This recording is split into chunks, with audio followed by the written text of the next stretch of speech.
At least चर्चा केल्याशिवाय करतील का? त्यामुळे ते जर चर्चा करत असतील तर त्यांनी भाजपची चर्चा केली असेल, ते करत नसतील तर वेगळी गोष्ट आहे. त्यामुळे मला असं वाटतं की पहिल्यांदा तर हे लक्षात घेतलं पाहिजे. पुन्हा एकदा सांगतो, चर्चा करायची नाही करायची, विलीनीकरण करायचं, सर्वस्वी 100% राष्ट्रवादी काँग्रेस पक्षाचं डोमेन आहे. हा आमची अपेक्षा एवढी असेल, कुठलाही निर्णय घेण्याच्या आधी त्यांनी आमच्याशी चर्चा केली आणि ते करतातच आणि ते पुढे करतील.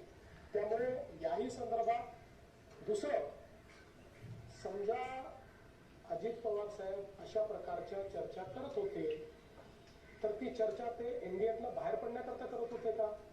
ते काय सरकारमधनं बाहेर पडणार होते का? त्यांनी तर स्पष्टपणे सरकारमध्ये ते स्टेबल होते. त्यामुळे रोज काहीतरी कन्फ्युजन तयार करायचं आणि मग आपली इकोसिस्टीम वापरून ते कन्फ्युजन इको करायचं, ही पद्धती अयोग्य आहे, ही योग्य नाही आहे. बघा, असं आहे, आत्ताच्या परिस्थितीत आम्हालाही राजकारण करायचं नाही, नाहीतर मी अनेक गोष्टी सांगू शकतो. काय घडलंय, काय घडतंय, मला सगळं दिसतंय. मी सगळ्या गोष्टींचा साक्षीदार आहे. आणि तुम्हाला सगळ्यांना माहिती आहे, माझे आणि अजितदादांचे जे संबंध होते त्यात जवळजवळ सगळ्या गोष्टी ते मला सांगायचे, माझ्याशी शेअर करायचे. त्यांचा दुर्दैवी मृत्यू झाला त्याच्या आदल्या दिवशी जवळपास 1 तासभर आम्ही दोघं गप्पा मारत बसलो. त्यामुळे मला असं वाटतं की या बाबतीत शेवटी खालच्या स्तराचं राजकारण करणं योग्य नाही. त्यांच्या पक्षाने निर्णय घेतला. एक लक्षात ठेवा की आज 2 वेगवेगळे पक्ष झालेले आहेत. शरद पवार साहेबांचा पक्ष आहे, अजित पवार साहेबांचा पक्ष आहे.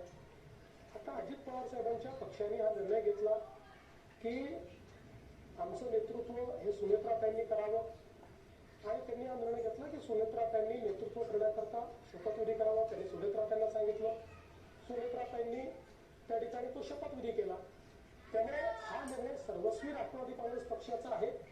आमची पहिल्या दिवशीपासून भूमिका आहे की आमचे साथीदार कोण आहेत, तर राष्ट्रवादी काँग्रेस पक्ष, अजित पवार यांच्या नेतृत्वाचा राष्ट्रवादी काँग्रेस पक्ष.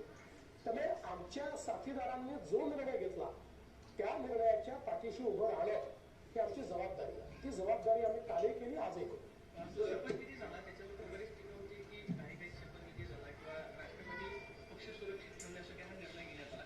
नक्की भीती कोणाची भीती किंवा हा निर्णय नक्की काय होता? मला असं वाटतं की याचं जे उत्तर आहे ते उत्तर हे राष्ट्रवादी काँग्रेस पक्ष देईल, कारण हा निर्णय त्यांचा आहे. आणि शेवटी शपथ